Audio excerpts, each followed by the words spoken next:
This is my review of Attack on Titan, Chapter 124, Melting Away. And basically opens up with all the Eldians back in Marley freaking out because they just realized, we're gonna die! We're gonna die! We're gonna die! And quite frankly, a large part of you deserve it. Not all of them, obviously, but way too many of you blaming the few Eldians who managed to escape, the devils of the island, for all of your problems, and that's just not right. You know, blame the freaking Nazi-esque guys who are ruling over you, keep beating the crap out of you and killing your kids. Blame those guys, not the few hundred of you that managed to escape to safety. Again, I know they thought this island they were on was a paradise, a utopia, the greatest place on Earth, when really they were, well, I wouldn't say suffering as much as the Eldians in Marley, but pretty damn close. More so when the walls actually came down. Then we switched over to Gabby and Reiner, who managed to get away somehow without being crushed to death. So good for them. And essentially, Falco's gone missing. As Reiner explains, the first time you transform into Titan, you don't remember it, and you're very confused afterwards. Which makes a lot of sense. First time Eren was transformed, and his father injected him, he has no memory of that, and he only was able to figure it out because he got his father's memory. So he saw himself murdering his father through his father's eyes. Whole lot messed up with that, but moving on. And the next time he transformed, after he was eaten by a Titan, he was in like a confused daze for a while after that, like trying to figure out exactly what happened. Reiner also explains that when the walls broke down, his armor exploded off of him, which, quite frankly, I thought was a sign that Eren had absolute control over all the Titans in the world, and he was able to take away their abilities. Like now Eren was the Armor Titan. Like now Eren was essentially the Armor Titan as well as the Founding Titan, the Attack Titan, a few other ones. Warhammer Titan. But from what we saw later on, that does not seem to be the case. Rather, he just gave a blank order. Hey, everything made of Titan hardening. Just go away now. I'm curious if that affected anything else. I mean, technically, it was said that Ymir, built roads and bridges and all that. I mean, that was 3,000 years ago, but they don't seem to, wear away that easily. So could it have been like there's still bridges out there that just suddenly exploded when he did that? That'd be interesting. Also, I think it was confirmed at one point that the tightening, hardening continued underground. So they're not just surrounded by walls, they're basically sitting in a giant bowl. So wouldn't that mean like everything should have fallen like 10 feet when that happened? I don't know. I don't know. I might be wrong about that. Let me know if I'm wrong in the comment section. Does the walls continue underground? And you just gotta love Reiner's sadness here. The world's gonna be destroyed by Eren! I'm like, well, yeah, but a good chunk of that is your fault. I'm just saying, if you hadn't betrayed Eren back then, this probably wouldn't have happened. And if you told him everything, said you're switching sides, said you didn't want to go back to Marley, so you didn't want to be a traitor anymore, I don't think Eren would have reached this point. I mean, if you want to be real specific, he only figured out the coordinate power because Reiner kidnapped him. That got him in the situation where he was able to punch the Titan who had the royal blood, and then he was able to figure out the secret behind all of it. And if that hadn't happened, no one would have figured out Eren had the coordinate power, and the world would be a very different place right now. Just saying, Reiner, you could have prevented this. You also could have just smothered him in his sleep. And that's another option. But yeah, I'm going to say this is what you get, Reiner, for betraying everybody. You have to watch the entire goddamn world burn to the ground. And this next page just really emphasizes how utterly hopeless it is. Reiner basically says, you gotta run away, Gabby. You gotta warn the rest of the world about what's going on. And she's like, well, then what do I do then? Where do we run away to? He's like, oh, yeah, nowhere, really. No matter where you run, he's still gonna kill you. Okay, then we need to kill him. No, yeah, he can't be killed. Sorry about that. So, yeah. Really emphasizing how utterly effed they are in this situation. Again, though, he emphasizes that Eren can control all the Titans, but that doesn't actually seem to be the case in this one. I mean, the Titans that Zeke created just are going crazy later on in the chapter, so exactly what does Eren have control of? And is he even, control of his faculties right now? I mean, he basically sent out one big order that said, everything that's hardened, break, all you Titans who are in the walls, just start marching forward and trampling everything else. Could it be that just those simple orders exhaust him to the point where he's essentially asleep in his God Titan form, or it's just that your power overwhelming him so much he's having a hard time getting orders through? I'm not sure. And then Reiner takes a nap. I mean, this feels like the appropriate time. You've been mostly useless through basically the entire series, so it's a good time now for you just to go to bed. Nighty night, Reiner. Meanwhile, Gabby really goes for the full Eren right here. I mean, she's even, tying back her hair exactly like Eren did when he was in prison. I mean, this is literally a mirror of how Eren looked when he was looking in the mirror. That's weird. That's really weird. I don't know, maybe it's all gonna end with Gabby becoming the God Titan. We then switch back over to Eren's friends, and they're surprisingly okay with Eren's whole genocide plan. I mean, they think it's extreme, but they realize, this is gonna work. Once he kills everyone else, we can just live happy lives. We can go out and explore the world. I mean, it's all gonna be flat, so flat earthers were right, but hey. I also just kind of find it funny that so much of the things Eren was looking forward to showing Armin in the outside world won't exist anymore once the Titans get through. Like, no more volcanoes. I'm not sure about the deserts. Maybe they'll be just crushed into diamonds. But it'll be a flat earth, a world without any real definition or character. No giant hills to explore or anything like that. It'll just be an endless flat abyss. Which might cause some issues with flooding, but I kind of doubt that's going to be a major plot point moving forward. It's essentially their worst nightmare is happening because they treated us like monsters and we're afraid of their worst nightmare happening. So literally the Marleyans created the thing they fear the most. And they even go a step further, basically saying that Eren did this plan because it's what was best for them, not for him. I mean, they could have gone with the whole euthanize all the Eldians plan, but that was just sad and depressing. They could have gone with the whole let's give the power to Historia thing, but then she would have died in 13 years. And her children and their children would have been forced to go through the same fate. Not pleasant whatsoever. So instead, Eren picked the plan he knew would save his friends because, as he said, they're the most important thing in the world to him. Anyway, then the Titans start, rampantly killing all the Eldian people, which problematic. Like I said, I don't think Eren's in complete control of the situation whatsoever. I think he's just, so overwhelmed with the power he can't really handle the little things. I mean, he's essentially become a god, so little things like all those people being eaten is kind of going to fall to the wayside. And then Connie basically says he's going to murder a child, which I kind of get. If my entire family had been killed except my mother, and I just kill a small child who's part of an enemy nation to save her life, I'd probably do that. Probably. Let me think in the comment section down below. Would you murder a small child to save your mother? And of course Armin's against this because he basically says, okay, but if you murder that small child, his family is going to try and murder you. And there aren't going to be that many people left on Earth when this is all said and done, so I don't think we should start fresh wars with people. Of course, Connie is completely against this and basically just runs away with the child so he can go, save his mom's life. Anyway, then instead of chasing after Connie, they realize they have to deal with all the freaking Titans, and I just love this line. There are no more walls on this island anymore. And that's a bad thing. I mean, these walls have kept them in for so long, but at the same time, it kept them safe from the rest of the world, the horrible monstrosity of the Titans. And now that the walls are gone, there's no way to keep themselves safe. I mean, except, outright murdering them. Anyway, then Yelena has basically a mental breakdown, realizing that the Titans Zeke created are not being controlled by Zeke anymore.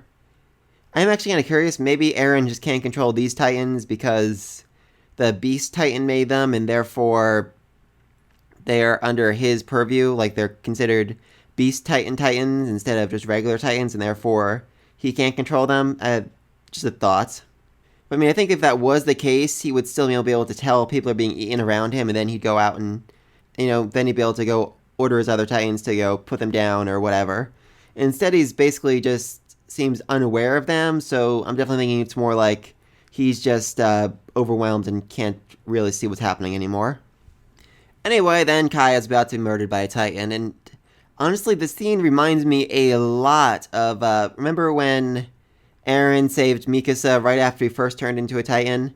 Like, she was in like an alleyway just like this. She thought she was about to be killed. And then just Eren came in and saved her. Again, this is exactly what Gabi's doing right here. Coming in and saving her. I mean, the parallel is supposed to be more about, between her and Potato Girl. But I'm also seeing a parallel between her and Eren right here. Save the lonely girl from the Titan about to murder her. And then Gabi came in and straight up murdered the Titan, which I really liked. Though I feel like the recoil should have, shattered her arm right here. I mean, she used it before when she was, on the ground and it knocked her back a few feet. And now she's using it while in the air, just with her arm, and I really feel like that should have just shattered every bone in her body right there. Don't forget, she is technically still a child. And you just gotta love this scene. Kai and the rest of them are all defending, gotta be saying like, no, no, no, she's our daughter. She's not one of the evil Marlians who are trying to murder us all. She's okay. And it's just a great moment for them. They've been so, forgiving of her for killing their daughter, which is, I think, what, Potato Girl would have wanted. She wouldn't want people to be angry about her death. She wouldn't want people seeking revenge for her. She just want everybody getting along and having a great meal together. And then Gabi and Kai have a very nice long conversation where they're basically saying, you know what? We're both horrible, monstrous people. All of humanity is. We all have this evil, deep darkness inside of us that can make us do horrible, monstrous things, including killing one another. Yay! So yeah, that was an interesting conversation. Essentially, the revelation that they're all devils in their own way and they can all do horrible things if pushed to the limits. And the only thing they can really do is, keep moving forward, keep surviving, keep living to the best of their abilities, protecting who they can. And then Shadish shows back up, which did not expect. I honestly thought he was dead. And wasn't the last time we saw this guy, wasn't he like beaten to a bloody pulp within an inch of his life? And now he's fully back up and ready to fight, taking out Titans left and right. I mean, that was not too long ago. I mean, at the most, that was like a week ago. And I don't even think that long. So yeah, good for him. Really just love how he's inspiring people like, hey, you spineless maggots! I taught you better than that. Now get on the 3D maneuver gear and let's start killing some goddamn Titans! As only he can. Anyway, then they kill all the Titans, and I'm really sad to say Commander Pixis is dead. I was really expecting him to come back, like Eren would undo the Titanizing for him at least, but at the same time, I feel like it's appropriate that he dies. He is part of the old world order, the past generation, and whenever the dust clears on this, however the hell it clears, it's going to require the new generation, the new kids, those who fought in the war, to be the ones to decide what happens next, how the new world is run. I also think this means Hanji is going to become the supreme leader of Paradise Island. Just a thought there. I mean, seriously, she's in charge of the Survey Corps, and therefore she's the last Corps leader left. So, yeah, she's probably going to end up becoming the new leader of the entire country. Good for her! Anyway, then Flock shows up, and he's just as crazy as ever. Basically saying, this is all for the greatness of the world. The Eldian Empire is about to rise from the ashes. And, he's not wrong. If Eren does manage to, wipe out the entire world, the few survivors are going to have pretty good lives. Each one of them can essentially start their own kingdom. Have miles and miles of space to farm, animals to raise. They're going to live fairly good lives for at least the next 10 generations. Until, they start running a little low on land. But until we get to that point, the rest of them are going to live very good lives. Anyway, then he arrests Yelena and all the pro-Zeke supporters. Not really much to arrest because her spirit's been broken. She's like, oh my god, Zeke is dead. What am I going to do without him? And I don't actually think he's dead, but if the Titans he made aren't being controlled by him, then to her, he's basically dead. Anyway, then Mikasa and Armin meet with female Eren. And it's a fairly interesting conversation, because she's like, just give me back Falco and I'm going to leave. Not anywhere to leave, but interesting demand. Sadly, though, like I said, they do not have Falco. And when they explain what Connie's planning on doing with him, Gabby's pretty horrified. Though I'm kind of curious if she's more horrified that, Zeke turned an entire town into mindless, monstrous Titans, or just that Falco's about to be eaten. Personally, I really don't think Falco's going to end up getting eaten. I think they're just going to get there before he does it and probably kill his mom and then maybe have to kill him as well just because he's so angry and crazy. Like if, he got there and then he's like, I can't do this. It's just not in me to kill a kid like this. But we'll see about that. And then Gabby cries a lot, basically saying, if Eren is the founding Titan, isn't he God? Can't he do anything? Why not just ask him to stop? Why doesn't he just, destroy all the military installations? Why does he have to kill everyone around the entire goddamn planet? Of course, talking to Eren right now definitely be a little difficult, since he's a giant monster. We still haven't actually gotten, a good look at whatever the heck he is right now, whatever form it is he's taken. But somehow I kind of doubt that form is capable of talking. Maybe if Armin went to Historia and like touched her hand. Since he has a royal blood, he'll be able to enter the Titan realm and talk to Eren that way. But I'm not sure. We'll see what happens.